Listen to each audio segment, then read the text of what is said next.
All right, Coach will have an opening remark, then we'll take questions. Again, raise your hand. We'll get a handheld microphone to you. Please state your name and affiliation when posing the question. Go ahead, Coach.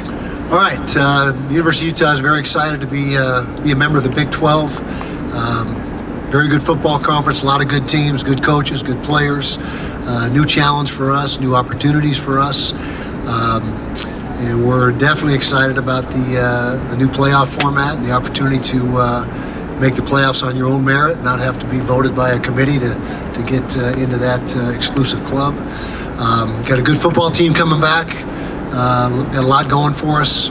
Starts with our quarterback, Cam Rising. We missed him last year, obviously, but he's back and ready to go, barring any unforeseen setbacks. Getting Brant Keithy back, who we were missing last year as well, is going to be a big plus for us. So we feel like we've got a lot going for us on the offensive side of the ball. Offensive line is solid. Tight end room is maybe as good as it's ever been at Utah since I've been there, and added some real weapons on the outside, a receiver. Defensively, we should be solid. We've played good defense for a lot of years at Utah. That's been our calling card. I don't expect that to be any different this year.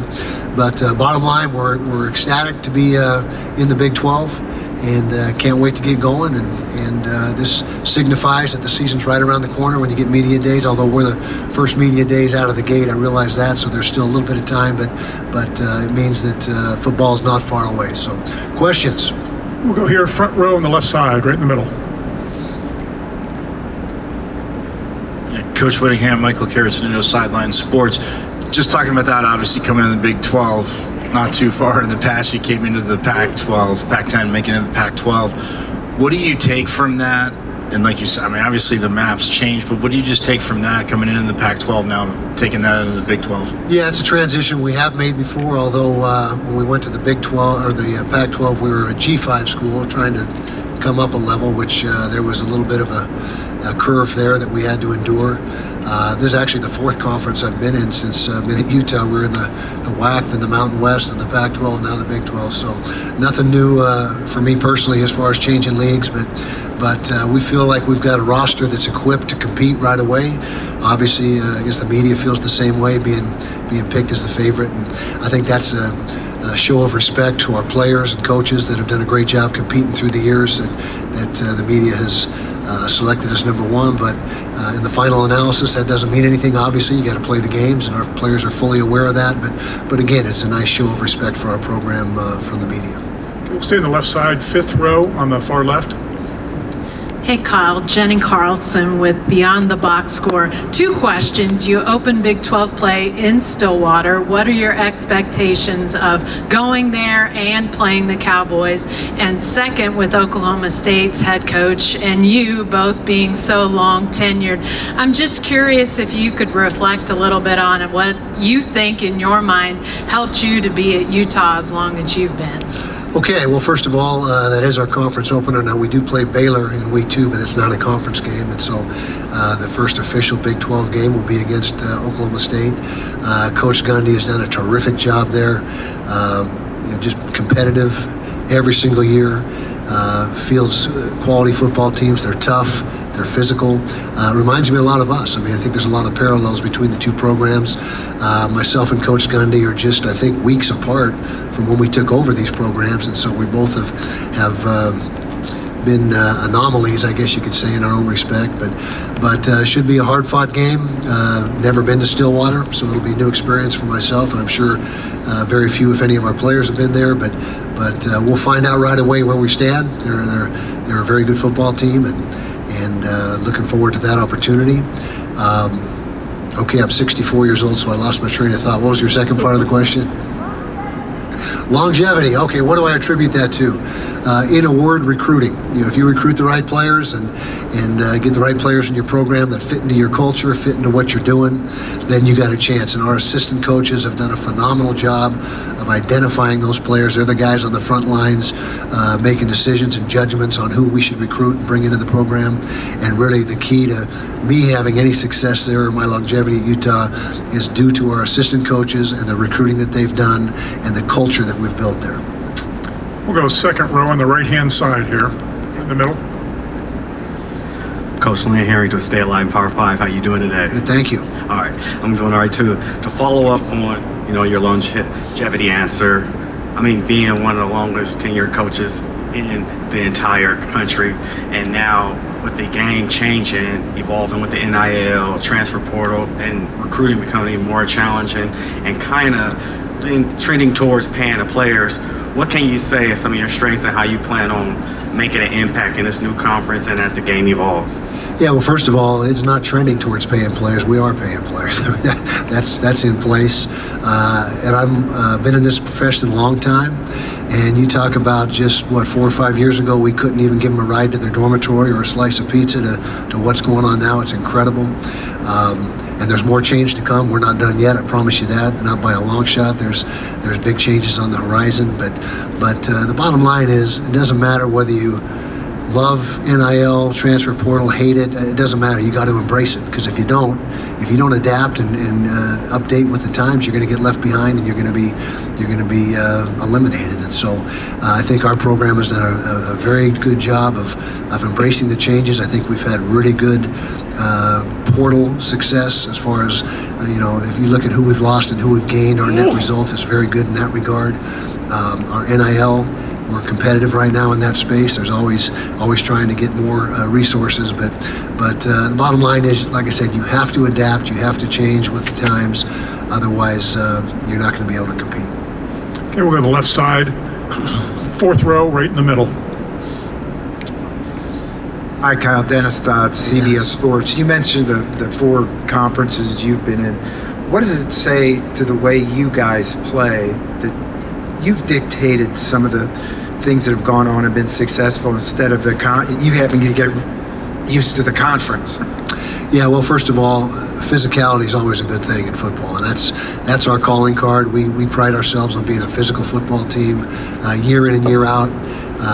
Defensively, we've been very consistent, and if you're good on defense, you're going to be in every game every week. And so it's it's something that our philosophy, our culture, I think stands the test of time, and obviously we've got good players, and that's where it starts. As I mentioned, and I've said several times, 80% of your success in college football, or lack thereof, is tied directly to recruiting. And if you can't recruit the right way, then you're going to struggle. But we feel like we've got a good roster right now, 1 through 85, and ready to compete in this league. And I think it's a really good league. I mean, yeah, we're picked number 1, but in my estimation, there's 8 or 9 teams that could win this thing, and we'll have to see how things unfold.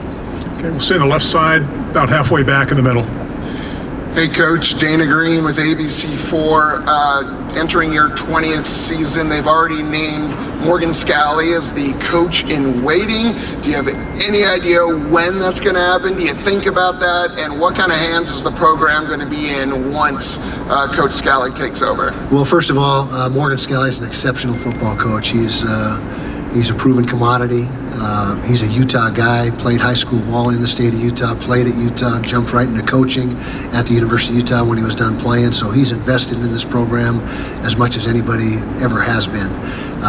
He's a guy that knows our culture inside and out. And to me, it's very comforting for when that transition time does occur and it's time for new leadership, to have a guy that's going to be able to carry on the values and the cultures that we've put in place. Now, that's not to say he won't put his own stamp on it, because I fully expect that. But I believe that he's the right choice. Now, we have a lot of good coaches on our staff, guys that are going to be head coaches in the near future that are deserving as well. But for this program at this time, Morgan's the right fit. As to when that happens, that's a great question. I take it day by day. I'm as excited and enthused about the season as I've ever been. A lot of that is the excitement about going into a new conference, the new challenge, the new opportunity. But it's just going to be a day-by-day process, and I'm not getting any younger, but at the same time, I feel like I've got a lot of energy right now.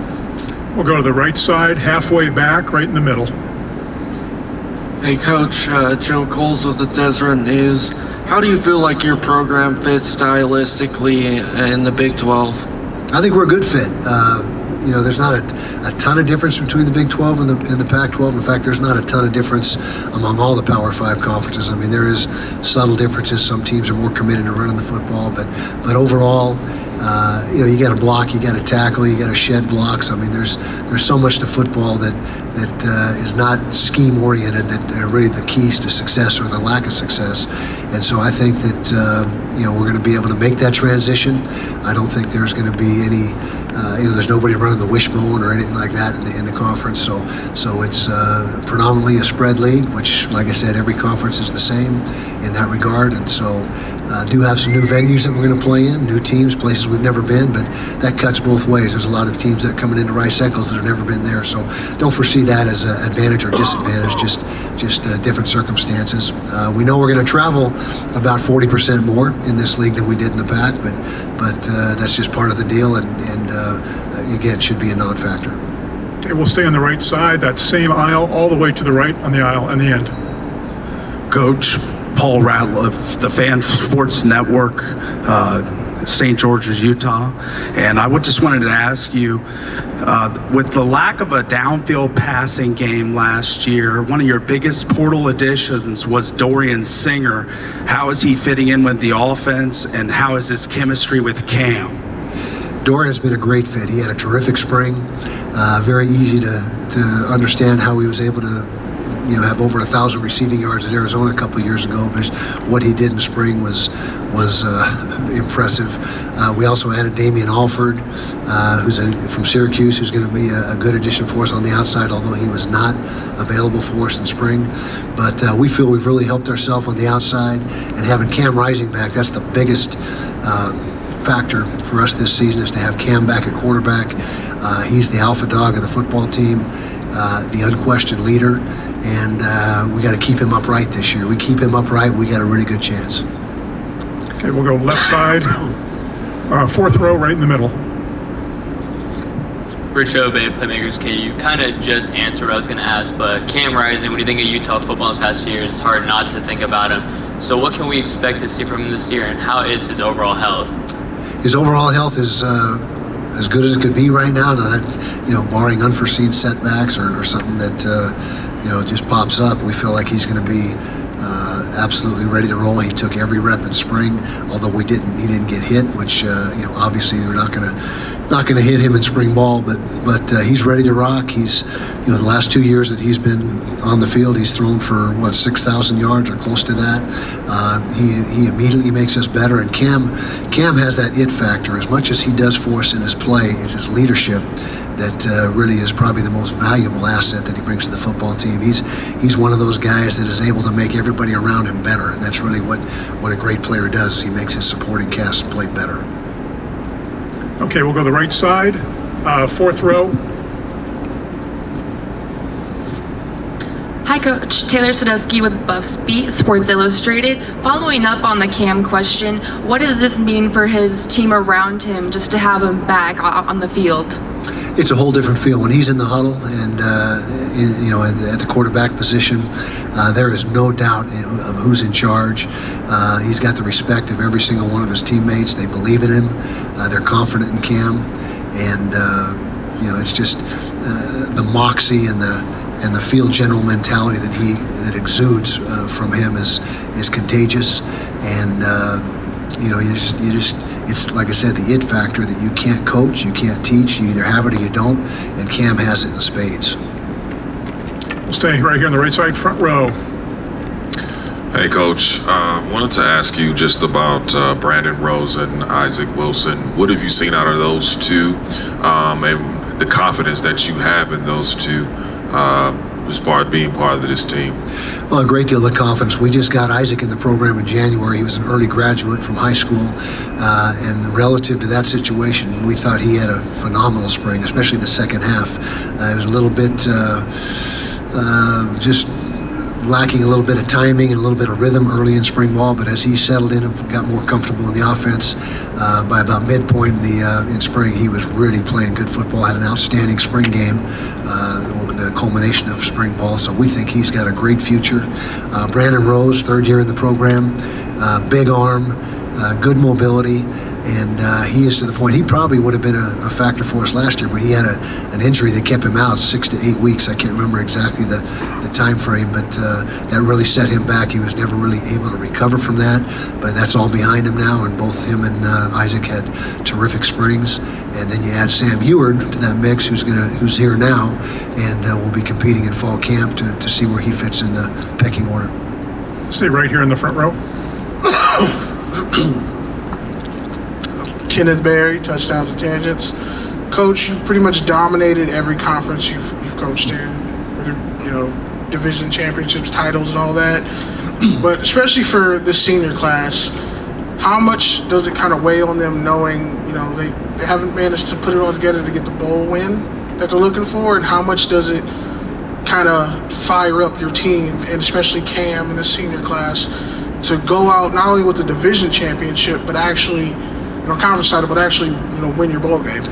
Yeah, it's been to the Rose Bowl a couple times, and played some really good football teams. Ohio State, Penn State, came up short in those games, which is disappointing. We've traditionally been a very good bowl team and have had a good run, but that obviously is been a downer than last year right here in Las Vegas, where came out on the wrong end with Northwestern, who played a really good football game against us. But this move to this conference for the seniors in particular has really got them excited.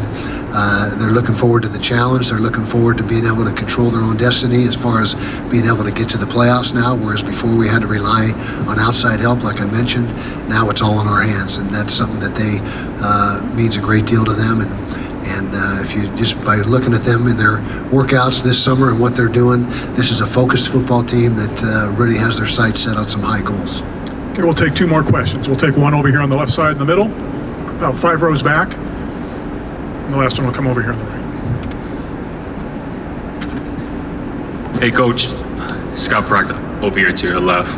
Scott Proctor, the Colorado one here. As one of the few Big 12 teams to have played Colorado last year, what were your impressions of that game? I know it was a bit different. You both kind of started backup quarterbacks. So what are your impressions of that game, Coach Prime's first year at Colorado? And what do you envision kind of that matchup to be like later this year in bowl? Yeah, well, first of all, Coach Sanders has done a great job infusing excitement into that program and talent.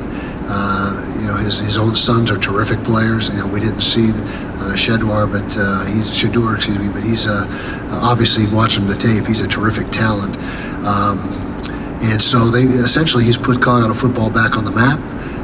Year 2, I'm sure they're looking for progress. They started off very strong last year. Injuries got caught up to him and didn't end the way they want, I'm sure. But he has definitely rejuvenated things in Boulder. Last year, that game, I think we were playing our 5th string quarterback, and they were on their 2nd or 3rd string quarterback. So really not probably indicative of what the game could have been like. We were able to come away with a win, but we got to go to Boulder this year. It's a tough place to play, and last time we were in Boulder, there wasn't many people in the stands, and now it's full every week. So that'll be an environment that we have not experienced there. All right, our final question will be right here on the right side, 3rd row, right on the aisle.